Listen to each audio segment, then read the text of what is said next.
Selamat berkatilah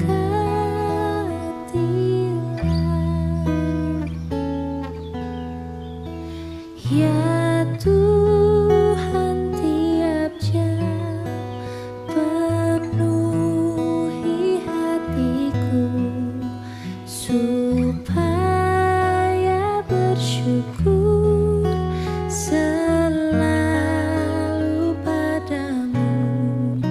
Setiap jam ya Tuhan, Dikau ku perlukan, ku datang juru selamat berkatilah.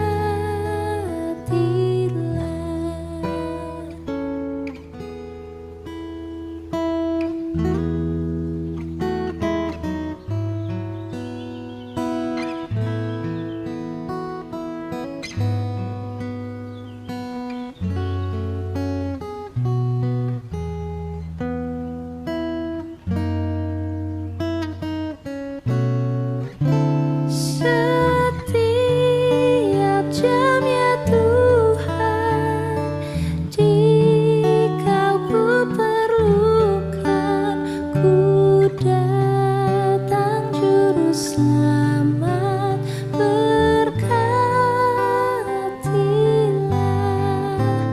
ku datang juru selamat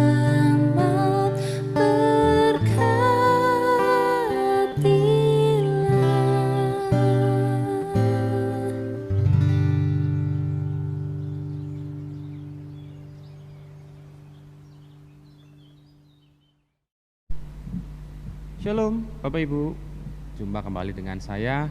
Kita bersama-sama akan bergumul pada firman Tuhan dalam persekutuan tengah minggu ini. Mari kita berdoa.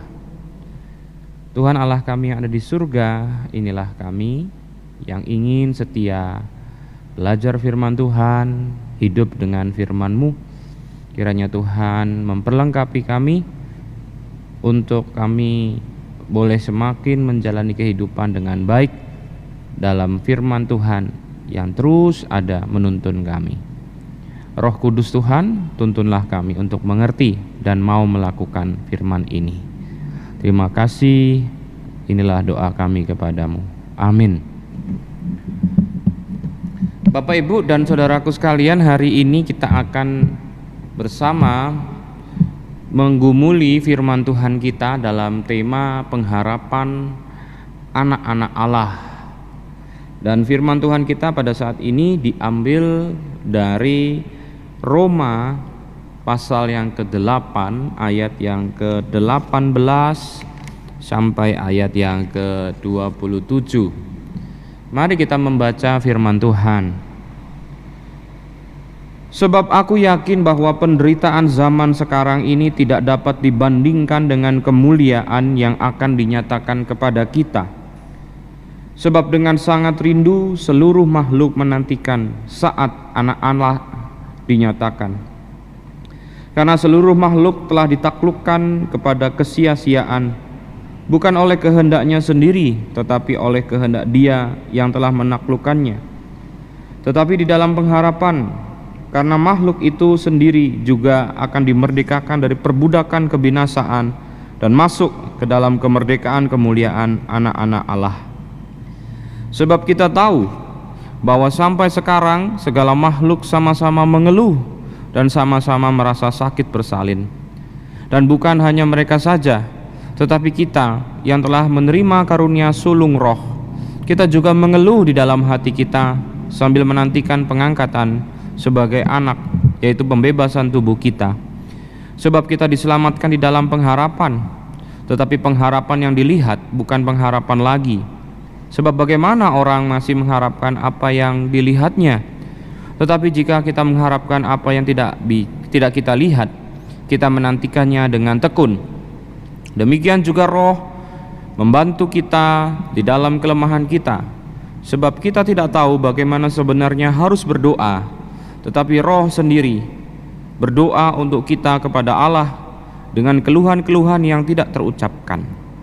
Dan Allah yang menyelidiki hati nurani dan mengetahui maksud roh itu, yaitu bahwa ia sesuai dengan kehendak Allah berdoa untuk orang-orang kudus. Demikianlah pembacaan firman Tuhan kita. Bapak Ibu, tema kita pengharapan anak-anak Allah. Hidup itu harus kita jalani dengan sebuah pengharapan. Menjadi penting Bapak Ibu dan saudaraku sekalian memiliki pengharapan. Saya punya cerita tentang dua orang yang menghadapi keadaan yang hampir sama, bahkan mungkin agak berbeda sedikit, tapi kasus yang dihadapi adalah kasus yang sama. Dua orang ibu yang menghadapi penyakit kanker, tapi stadiumnya beda dan umurnya juga berbeda. Yang satu kena kanker tiroid, stadiumnya masih awal dan usianya masih 50-an. Sedangkan ibu satunya lagi, dia menghadapi kanker kelenjar payudara. Ibu ini sudah masuk stadium akhir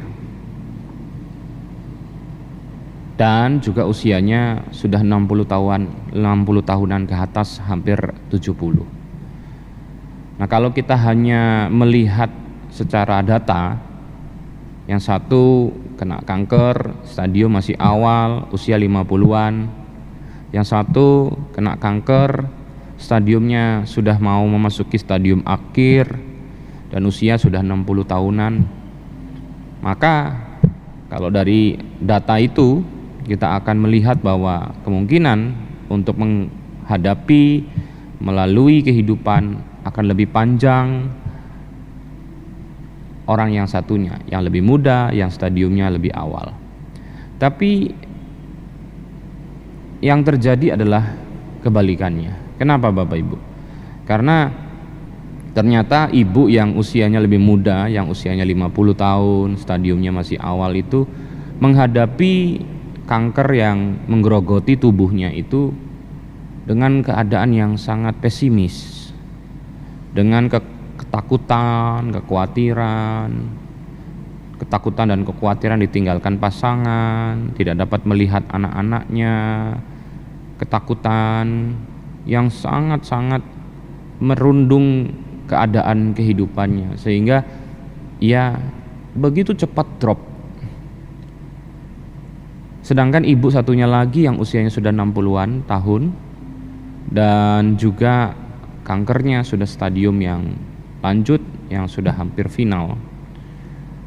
Dia dapat menjalani kondisinya dengan nerimo. Ya, ini adalah sesuatu yang diizinkan Tuhan. Saya menjalani hari-hari saya dengan baik. Sebab saya yakin setelah saya menyelesaikan hidup, maka saya akan disambut oleh Tuhan Yesus. Selama saya menunggu akhir sisa hidup saya di dunia ini, saya akan memperjuangkan waktu yang Tuhan masih berikan ini dengan menjalani kehidupan ini dengan melayani orang lain. Saya mau mendoakan, saya mau memberikan kekuatan kepada orang-orang, termasuk yang dilayani oleh ibu ini adalah ibu yang mengalami kanker stadium awal itu, yang lebih muda daripada dia. Ibu ini memberikan semangat. Kamu kan lebih muda, stadiummu lebih awal. Kamu harus punya pengharapan. Kamu punya iman. Tapi karena sudah dirundung ketakutan, yang terjadi adalah ibu yang stadiumnya lebih awal, usianya lebih muda, sungguh merosot keadaan kehidupannya lebih cepat dan tutup usia dengan lebih cepat. Sedangkan si ibu yang lebih tua dengan stadium yang lebih lanjut menjalani hidupnya untuk masa waktu yang lebih panjang. Beberapa tahun kemudian barulah ia menutup usianya.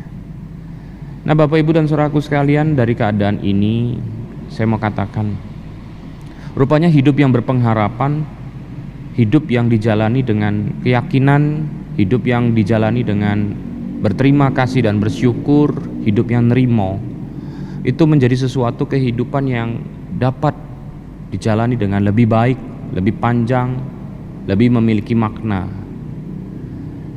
Dan itu yang terjadi. Nah, hal itu menjadi premis kita yang pertama, bahwa kehidupan kita haruslah menjadi sebuah kehidupan yang berpengharapan. Sebagai anak-anak Allah, maka pengharapan yang kita pegang, kita gantungkan kepada Allah. Sebagai anak-anak Allah, kita berpengharapan kepada Allah yang menjadi sandaran kita, yang menjadi kekuatan kita. Itu hal yang perlu kita pegang. Namun Bapak Ibu dan Saudaraku sekalian, menarik ketika kita membahas tulisan Roma ini, bagian Roma 8 yang menjadi bacaan kita. Ada sebuah keadaan yang sedang bertabrakan. Satu hal, anak-anak Allah harus hidup berpengharapan, menggantungkan harapannya kepada Allah. Tapi ada satu pemahaman lagi yang dibenturkan dengan pemahaman ini, yaitu kita adalah orang-orang yang telah diselamatkan. Kita adalah orang-orang yang telah memperoleh keselamatan di dalam Yesus Kristus. Nah, kalau kita sudah mendapatkan keselamatan, kita sudah memperoleh keselamatan dalam Yesus Kristus, kenapa kita harus masih hidup berpengharapan? Kita sudah dapat kok. Keselamatan itu sesuatu yang sudah kita terima, kita dapatkan.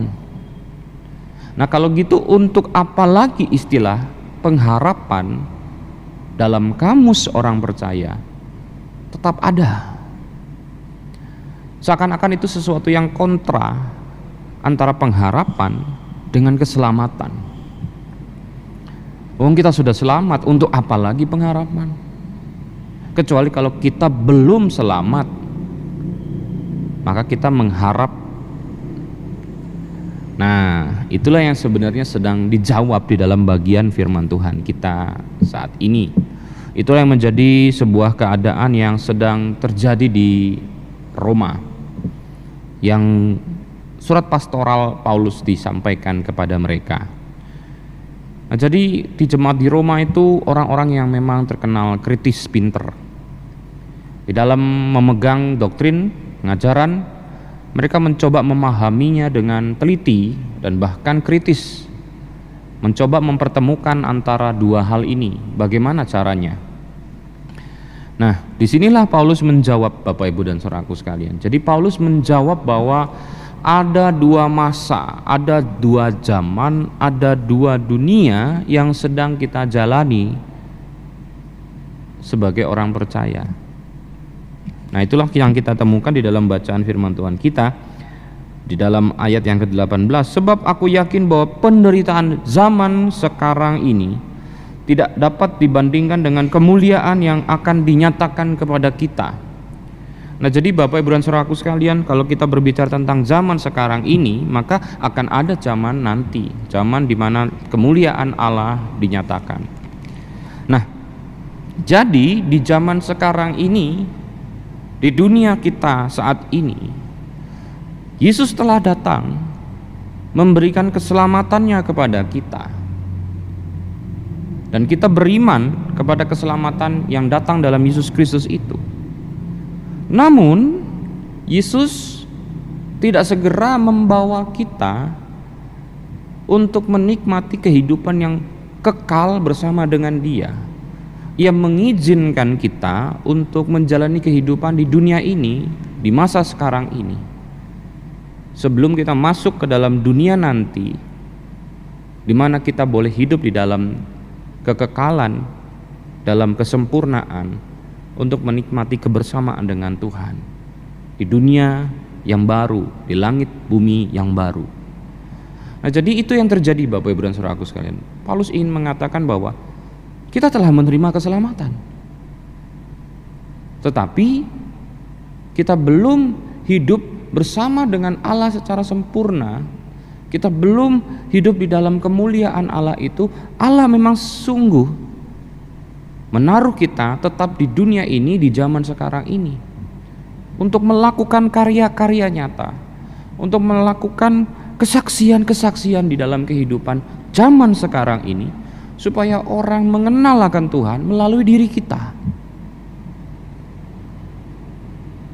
Nah, sehingga itulah kenapa kita pahami bahwa Tuhan Yesus pernah berkata, tidak selamanya aku akan bersama-sama dengan kamu, aku harus kembali ke tempatku, dan ketika aku di sana aku akan menyiapkan tempat bagimu. Di rumah Bapakku banyaklah tempat. Nah, lalu kemudian Yesus berkata, namun aku tidak akan meninggalkan engkau seorang diri menjadi yatim piatu, sebab aku akan memberikan kepadamu roh kebenaran. Roh itu akan menyatakan apa-apa yang menjadi pengajaranku, mengingatkan apa-apa yang menjadi pengajaranku, dan engkau harus bersaksi bersama-sama dengan roh itu. Nah, jadi Bapak Ibu dan Saudaraku sekalian, di sini Paulus ingin mengatakan kepada jemaat di Roma dan juga kita yang bersama-sama bergumul atas firman ini, bahwa keselamatan telah kita peroleh,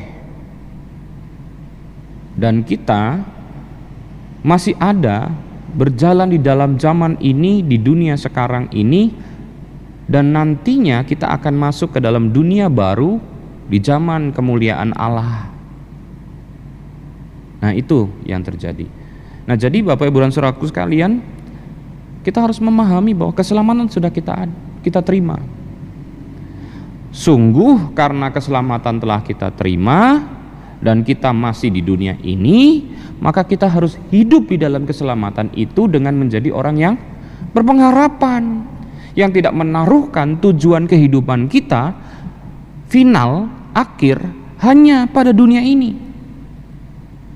Sebab dunia ini adalah dunia sementara. Kita akan menyongsong kepada dunia selanjutnya. Jadi kita kalau hanya berpengharapan hanya untuk dunia ini saja, maka kita menjadi orang yang tidak ada bedanya dengan orang yang belum menerima keselamatan. Orang yang belum menerima keselamatan, orang yang tidak percaya kepada Tuhan Yesus, yang menaruh pengharapan hanya pada dunia ini. Aku harus kaya, harus bahagia, harus sehat, harus penuh sukacita, harus segala kepinginanku terpenuhi. Kapan? Selama aku masih hidup, selama aku masih menjejakkan kakiku di dunia ini. Inilah tempatku, inilah akhir daripada seluruh perjalanan kehidupanku. Oleh karena itu aku harus berjuang untuk mendapatkan seluruh kebahagiaanku, untuk mendapatkan seluruh keinginan dan kebutuhanku di dunia saat ini, di umur yang masih bisa kujalani sebelum aku mati. Hidupnya menaruh pengharapan kepada dunia ini.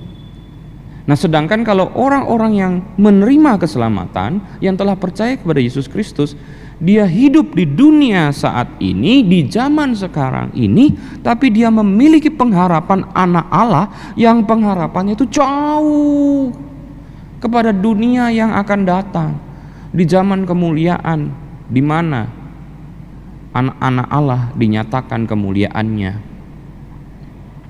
Nah, jadi itu yang kita dapatkan untuk bisa mengerti sebenarnya doktrin atau pengajaran tentang pengharapan dan doktrin dan pengajaran tentang keselamatan itu tidak perlu dibenturkan, tetapi sebenarnya sesuatu yang berjalan seiring, asal kita memahami apa maksud daripada zaman ini dan zaman nanti, zaman dunia sekarang ini dengan pada dunia di mana Tuhan menyatakan kemuliaan anak-anak Allah. Itu dua masa yang berbeda. Nah, itu yang terjadi. Nah, di dunia yang sedang kita jalani di zaman sekarang ini, kita harus menaruh pengharapan kita untuk dunia nanti. Kita di dalam hal ini hanya ingin bergantung kepada dunia yang nanti yang kita akan dapatkan. Nah, ketika kita menjalani kehidupan di dunia ini sebagai orang-orang yang telah diselamatkan, yang telah percaya kepada Tuhan Yesus, Apakah kemudian kita dijauhkan dari segala penderitaan? Tidak. Dunia ini mengalami penderitaan. Orang-orang yang telah diselamatkan juga mengalami penderitaan yang sama. Hanya menjalani penderitaan walaupun sama, tetapi cara menjalani penderitaan itu berbeda. Orang yang menjalani penderitaan belum percaya, belum diselamatkan, akan terus merintih kesakitan dalam penderitaan di masa ini, karena dia tidak punya tujuan lain. Ya, dunia cuma ada di sini ini buat mereka. Tapi kalau kita tidak. Oleh karena itu, ketika kita menjalani penderitaan sebagai orang-orang yang diselamatkan, kita punya pengharapan, enggak apa-apa aku susah masa kini, enggak apa-apa aku mengalami derita saat ini, sebab dunia di sini hanya sementara. Ini adalah arena pertandinganku untuk menunjukkan dan memelihara imanku. Seberapa masih umurku dikasih, maka aku harus menghadapi kehidupan ini dengan baik, walaupun penuh dengan penderitaan, dengan pergumulan. Nah, itu yang membedakannya. Dan hal yang menarik selanjutnya adalah bagaimana kemudian Tuhan bukan hanya memberikan kepada kita iman dan pengharapan untuk menjalani kehidupan di dunia saat ini yang penuh dengan penderitaan dan tantangannya, tetapi juga Tuhan memberikan kepada kita satu hal lagi yang sangat luar biasa, yaitu Roh Kudus, yang kita peringati hari turunnya ketika kita rayakan Pentakosta. Jadi selain Tuhan berikan kita iman yang percaya akan keselamatan dalam Yesus Kristus, Dia juga memberikan kepada kita kemampuan untuk berharap akan dunia yang akan datang, di mana Tuhan akan menyatakan kemuliaan anak-anak Allah. Tetapi juga Tuhan memberikan kepada kita Roh Kudus di dalam kita menjalani hari-hari kehidupan kita yang penuh tantangan dan penderitaan. Apa gunanya Roh Kudus? Roh Kudus memampukan kita untuk menaikkan apa yang menjadi kebutuhan kita kepada Allah selama kita menjalani kehidupan di dunia ini yang penuh dengan tekanan dan penderitaan. Bapak Ibu, ketika kita menghadapi penderitaan dan pergumulan kehidupan, seringkali kita bingung. Mau cerita apa ya? Yang pasti saya rasanya nggak tentrem, nggak damai, sulit hati saya mengalami keadaan ini. Saya mau cerita awalnya dari mana, saya nggak tahu, dan akhirnya mau kemana saya nggak tahu. Sulit berkata-kata. Nah, siapakah yang akan membantu kita untuk menceritakan apa yang menjadi kebutuhan kita kepada Allah, sehingga Allah memberikan apa yang menjadi perlu buat kehidupan kita yang kita jalani saat ini? Ya, Roh yang ada di dalam kita, Roh Kudus yang diberikan untuk kita. Maka di dalam segala keadaan, Roh Kudus akan menolong kita untuk menyampaikan kebutuhan kita kepada Allah. Doa-doa yang merupakan sesuai kehendak Allah, dan akan menjadi kebutuhan kita yang akan dicukupkan oleh Allah. Ya, menarik Bapak Ibu dan saudaraku sekalian. Ketika mencoba memahami ayat 26 dan 27 tentang Roh yang akan memampukan kita untuk menyampaikan kebutuhan kita sesuai kehendak Allah, ini menarik karena begini. Saya mencoba memahami setiap doa itu semuanya isi hati kita, curahan hati kita. Tapi belum tentu setiap doa yang merupakan isi hati kita, curahan hati kita, itu sesuai dengan kehendak Allah dan akan Tuhan berikan sesuai kebutuhan kita, dan itu bukan merupakan kebutuhan kita. Ada seorang bapak, ini saya melakukan pengandaian. Ada seorang bapak yang mengalami keadaan kehidupan yang sulit, banyak hutang, dia sakit, lalu anak-anaknya menjadi anak-anak yang tidak dapat teratur, hidupnya jatuh dalam keberdosaan. Nah, dan dia juga memiliki seorang istri. Kenapa semua itu bisa terjadi?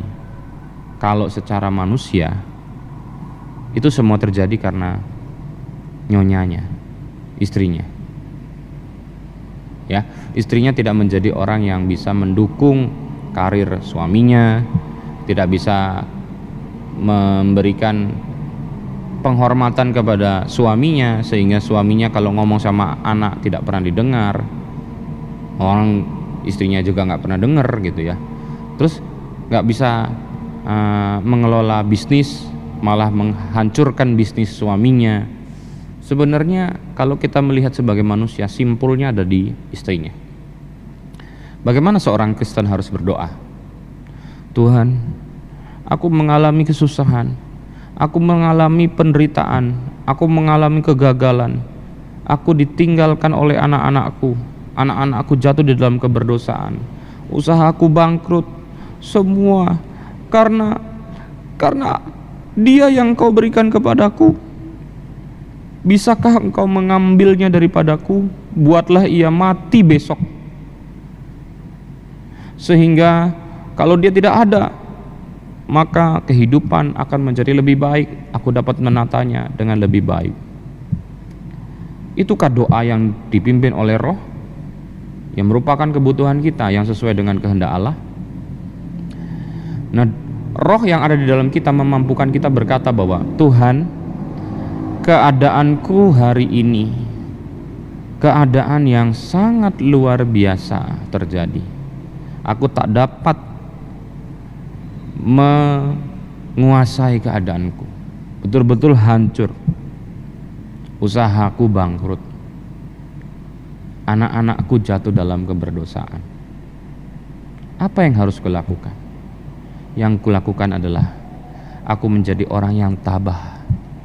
Yang kulakukan adalah berikan aku hati yang mencintai pasanganku, sehingga pasanganku merasakan cintaku dan boleh menjadi manusia yang lebih baik lagi dan dapat menemani aku untuk menjadi kuat di dalam segala pergumulan kehidupan.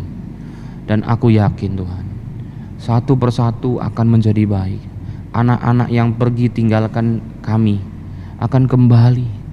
Orang-orang yang telah mencurangi bisnis kami nantinya akan kembali untuk meminta maaf dan memberikan apa yang menjadi perlu untuk memperbaiki keadaan kami. Aku percaya tidak ada yang salah di sini. Yang Engkau inginkan daripada keadaanku yang sekarang carut marut adalah supaya aku beriman, supaya aku mengasihi, supaya aku memaafkan, dan dalam pertolongan Roh aku mampu melakukannya. Itu doa bisa keluar dari mana? Itu doa bisa keluar dari manusia yang dituntun oleh Roh. Roh yang memampukan manusia itu bisa berkata-kata seperti itu. Secara manusia akan menyalahkan manusia lain untuk keadaannya yang terpuruk.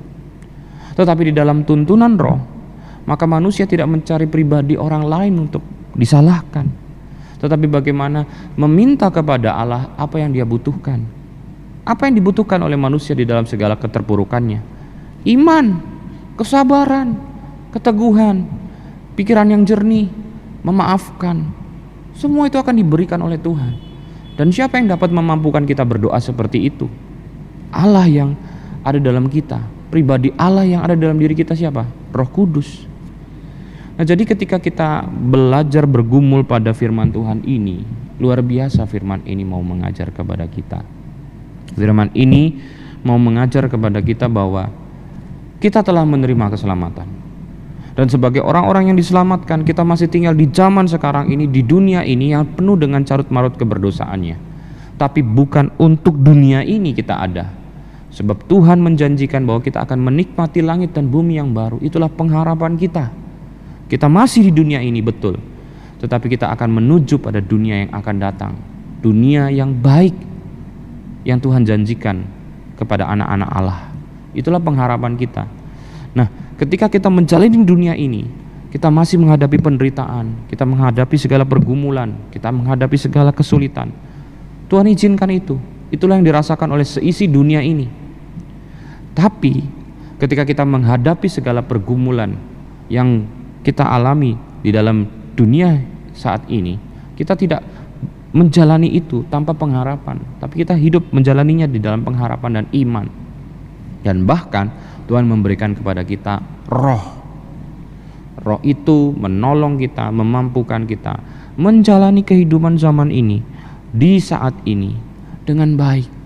Sehingga kehidupan yang tangguh yang dijalani setiap orang percaya yang telah diselamatkan menjadi kesaksian dan akan menjadi sebuah jalan yang pasti untuk menuju kepada dunia yang baru. Nah, jadi firman ini betul-betul baik untuk kita. Siapakah Bapak Ibu yang hari ini yang tidak pernah menghadapi permasalahan dan pergumulan, tidak pernah hidupnya ada kerikil-kerikil mulus semuanya? Hidup pernikahan pasti ada tantangannya, hidup sebagai orang tua pasti ada tantangannya, hidup sebagai pelayan pasti, hidup di dalam usaha pasti juga ada tantangannya. Hidup yang kita jalani saat ini memang selalu akan dirundung oleh penderitaan, pergumulan, pergulatan. Itu nyata, Tuhan izinkan terjadi. Namun ketika kita menjalani kehidupan dunia saat ini yang penuh dengan segala penderitaannya, sekali lagi bacaan kitab Roma ini mengajak kepada kita untuk memahami bahwa kita telah menerima keselamatan. Jalanilah kehidupan yang penuh tantangan itu sebagai orang-orang yang telah diselamatkan, yaitu orang-orang yang telah diselamatkan harus hidup di dalam pengharapan. Dan orang-orang yang hidup di dalam keselamatan yang berpengharapan juga dikaruniakan Roh Kudus. Pergunakan Roh Kudusmu yang ada di dalam dirimu. Biarlah ia tuntun kehidupanmu di dalam kata-katamu, di dalam pemikiranmu, di dalam tindakanmu. Maka engkau akan memperoleh apa yang menjadi kebutuhanmu selama menjalani kehidupan di dunia saat ini. Betul, kita akan terus menderita. Tidak tiba-tiba kita menjadi senang. Penderitaan tetap harus dijalani. Ibu yang kena sakit kanker tetap juga mati. 2 tahun kemudian dia tetap mati. Bukan berarti dia sudah berpengharapan kepada Allah lalu kemudian Allah angkat kankernya. Dia tetap mati akibat daripada kankernya itu. Tapi bagaimana kemudian ia menjalani sisa hidupnya sampai pada kematiannya itu menjadi berkat buat orang lain, itu menjadi sesuatu hal yang luar biasa. Itulah yang disebut sebagai hidup yang berpengharapan sebagai anak-anak Allah. Hidup sebagai orang-orang yang telah diselamatkan. Nah, maukah kita memiliki kehidupan yang terus seperti itu? Nah, itu yang mau diajarkan, ditanamkan kepada kita pada saat ini. Kiranya apa yang menjadi pergumulan kita dalam memahami firman ini menjadikan kita makin mengerti dan menjalani kehidupan ini dengan baik. Tetap menjadi anak-anak Allah. Anda telah diselamatkan, hiduplah di dalam pengharapan, dan selalulah hidup dalam pimpinan Roh. Kiranya Tuhan memberkati kita. Amin. Mari kita berdoa. Tuhan, terima kasih kami telah menerima keselamatan, dan di dalam keselamatan itu maka kami dapat menggantungkan kehidupan kami hanya kepada Allah. Betul hidup kami menderita penuh dengan pergulatannya, tapi kami punya Allah, tempat kami menggantungkan harapan. Dan hidup kami bukan hidup yang berakhir di dunia saat ini, di zaman sekarang ini. Ada dunia nanti di mana Tuhan menyatakan kemuliaan anak-anak Allah. Itulah pengharapan kami. Sehingga ketika kami menjalani kehidupan ini, kami menjalaninya di dalam keadaan yang sakit, mungkin dalam keadaan yang berkekurangan, penuh tantangan, kami tidak merasa sedih karena hidup di dunia saat ini memang nyatanya adalah kehidupan yang tidak sempurna, yang akan selalu mengalami pergumulan dan penderitaan. Namun kami pun ketika menjalani hidup yang penuh dengan penderitaan, kami tidak dibiarkan sendirian. Kami selalu diberikan kesempatan untuk mengalami Roh Kudus yang akan menuntun kami memperoleh hal-hal yang luar biasa daripada Allah, menjalani kehidupan ini dengan baik. Sehingga ketika kami menjalani kehidupan di sini saat ini, kami tidak bersungut-sungut atasnya. Dan ketika kami mengakhiri kehidupan di sini, maka kami sudah yakin dan punya iman percaya bahwa setelah dunia saat ini kami akan memasuki dunia baru dalam kebahagiaan bersama dengan Tuhan. Lalu apalagi menjadi ruginya untuk mengikut Tuhan? Kami selalu merasa senang dan berbahagia karena kami telah dimiliki dan memiliki Tuhan dalam kehidupan ini. Terima kasih untuk firman-Mu. Biarlah firman ini betul-betul bisa kami pegang dalam kehidupan kami. Terima kasih Tuhan. Di dalam nama-Mu kami berdoa. Amin. Demikian persekutuan tengah minggu kita. Terima kasih telah bergumul bersama kami GKI Aji Barang melalui firman ini.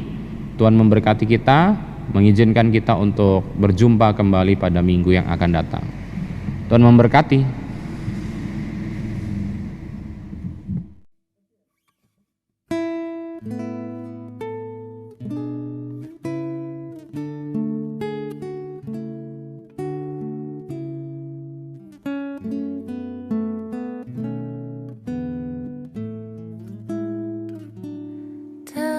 Tenanglah kini hatiku, Tuhan memimpin langkahku di tiap saat dan kerja. Tetap ku rasa tangannya. Tuhanlah yang membimbingku, tanganku dipegang teguh.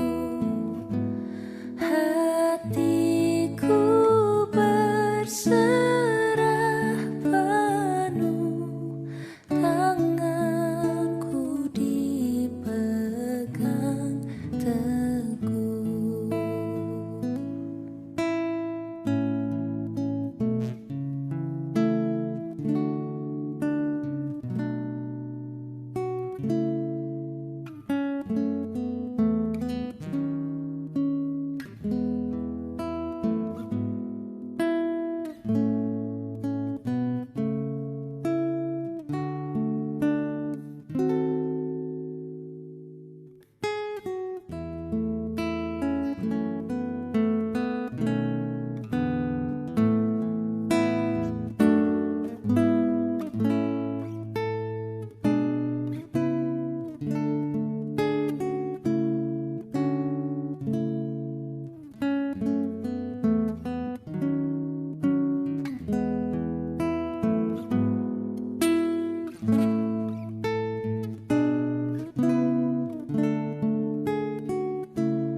Di malam yang gelap benar, di taman indah dan